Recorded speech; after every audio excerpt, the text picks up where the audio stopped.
আগামী বুধবার ২৫ ফেব্রুয়ারি ২ দিনের রাষ্ট্রীয় সফরে ইসরায়েল যাচ্ছেন ভারতের প্রধানমন্ত্রী নরেন্দ্র মোদি।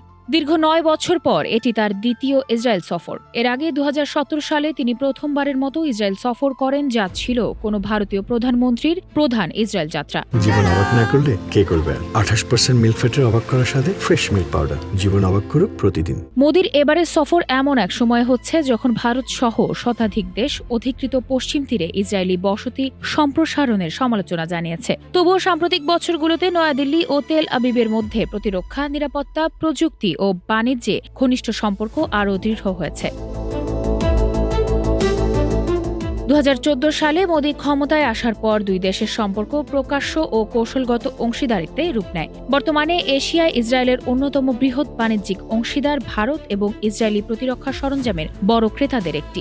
গাজা যুদ্ধের প্রেক্ষাপটে শ্রমিক সংকট মেটাতে হাজার হাজার ভারতীয় শ্রমিকও এখন ইসরায়েলে কাজ করছেন।